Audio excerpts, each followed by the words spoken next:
చూడరే, డిబేట్లకు రారే, డిబేట్లకు వచ్చి డిబేట్ చేసే సత్తా ఉండదు వీళ్ళకి. ఓకే, కీర్తన ఏంటి? రోజా గారు అసలు లేరు, ఆవిడ అడిగారు, అది ఇది అన్నారు, నగర్లోని వచ్చారు, పవన్ కళ్యాణ్ గారిని రిజైన్ చేయమంటున్నారు, ప్రతిపక్ష పాత్ర పోషించమంటున్నారు. ఎక్కడికి వచ్చారు సార్? ప్రజల్లోకి ఏమన్నా మమేకమే, ప్రజలు తిరిగి వాళ్ళకి ఏమైనా మంచి చేయడం కోసం, అదిగోనండి మీ ముందే ఉన్నారు కదా, ఎదురుకుంటా కనిపిస్తున్నారు, ఇంకెక్కడికి రావాలి? అంటే లైవ్ లో కూర్చొని ఒక స్టూడియో స్టెటప్ వేసుకొని కూర్చొని ప్రతిపక్షంలో ఉన్నప్పుడు అంతే, అధికారంలో ఉన్నప్పుడైనా అంతే, మేము మైకుల ముందర వాగడానికి తప్ప మేము నియోజకవర్గానికో ఆ సదరు శాఖకో చేయడానికి ఏమి ఉండదు. చచ్చేది కూడా ఏమీ లేదు. గన్నుకంట జగనన్న ముందు వస్తాడు అని చెప్పింది. ఎప్పుడు వచ్చాడు జగనన్న? తాడేపల్లిగూడెంకి, ఆ తాడేపల్లి ప్యాలెస్ కి కూతబెట్టి దూరంలోనే భర్త ముందరే అఘాయిత్యానికి పాల్పడుతుంటే ఈయన అక్కడే తిరుగుతున్నాడు. అప్పుడు మైక్ పెట్టి అడిగితే ఏమన్నాడు తెలుసా ఆయన? అరాకొర జరుగుతుంటే ఎందుకంటే అంత హైలైట్ చేస్తున్నారు? ఆయన అన్న మాటలే జగన్మోహన్ రెడ్డి గారు. ఆడికి పోయినప్పుడు ఈమె రోజా నిద్రపోతుందా, ముసుగుదాన్ని ఏమన్నా?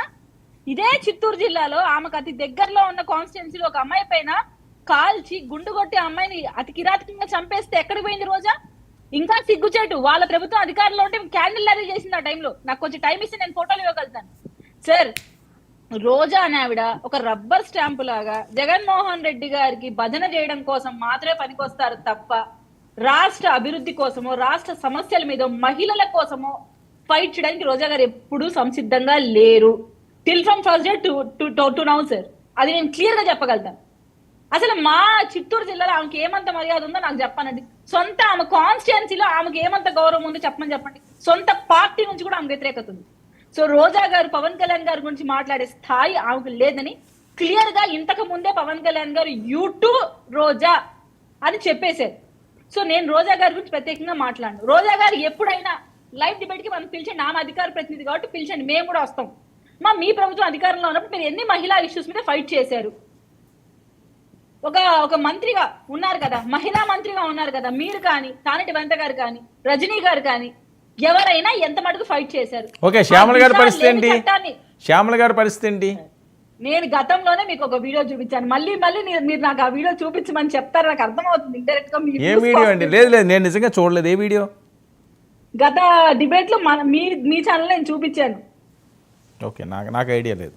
ఇంకా వీడియో పాపం మా పేద బిడ్డ బెట్టింగ్ యాప్ ప్రమోషన్స్ చేసుకుంటుంది. మీ మీద, మీ ప్రసాదాల మీద కూటమి నాయకులు చేస్తున్న కుట్రలకు సామాన్య భక్తులపై కోపం ఎందుకు స్వామి? అందరినీ చల్లగా చూడు తండ్రి. ఇన్ని రోజులు మనం ఆన్లైన్ ఐడి లేక కెజినో ఐడి కావాలి అంటే హిందీ సైట్స్ వైపు చూసేవాళ్ళం కదా. ఒకవేళ మనకి ఐడీలో ఏమైనా ప్రాబ్లం వచ్చి లేదా డౌట్ వచ్చి కాల్ చేస్తే కాల్ కట్ చేసి ఆడియో మెసేజ్ పెడుతున్నారు. అంటే క్యాసినోలు, బెట్టింగ్ యాప్లు తన ఇన్స్టాగ్రామ్ ఐడి ద్వారా ప్రమోట్ చేస్తున్న ఈవిడ ఈ రోజు యువత గురించి బాధపడుతుంది. అది ఒక ఆడబిడ్డ కూడా అంత నీచమైన సామెతలు చెప్తుందంటే నిజంగా నాకు సిగ్గుచేటుగా ఉంది సార్. వీళ్ళు ఎందుకు అధికార ప్రతినిధులుగా అవుతారు? కనీసం కొంచెమన్నా సంస్కారం లేకుండా ఏం మెసేజ్ ఇవ్వాలనుకుంటున్నారు సమాజానికి? అసలు మీరు డబ్బులు ఇస్తున్నారా లేకుంటే మీకు పదవులు ఇస్తామని చెప్తున్నారా? ఇలా దిగజారి మాట్లాడుతున్నారు. ఇదే బెట్టింగ్ యాప్ నువ్వే కదా ప్రమోట్ చేసావు. ఆ రోజు నీకు యువత ఏమైపోతుందని తెలీదా?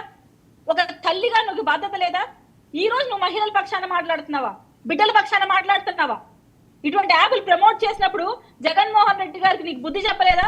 అమ్మ, నేను వైసీపీ అధికార ప్రతినిధిగా మేము నియమించుకోవాలనుకుంటాం తల్లి, నువ్వు మాకు సపోర్టివ్ గా ఉన్నావు, ఇట్లాంటి పనికి మా యాప్స్ నువ్వు ప్రమోట్ చేద్దామా అని చెప్పలేదా? ఈ రోజు శుద్ధ పూసలాగా ముందుకు వచ్చి అబ్బబ్బబ్బా అసలు మేము రాష్ట్ర రాజకీయాలు ఎవరిని చూడలేదండి, ఇలాంటి దారుణాలు ఎక్కడ వినలేదండి. సొంత బాబాయిని హూ కిల్డ్ బాబాయ్ అంటే ఇంతవరకు ఆన్సర్ లేదు మనకు. ఓకే, సుధాకర్ గారి ఇష్యూ చూసాం, ఆన్సర్ చిన్నప్పటి గారు ఒక డోర్ డెలివరీ చేస్తే ఆన్సర్ లేదు సార్. చిన్నప్పటి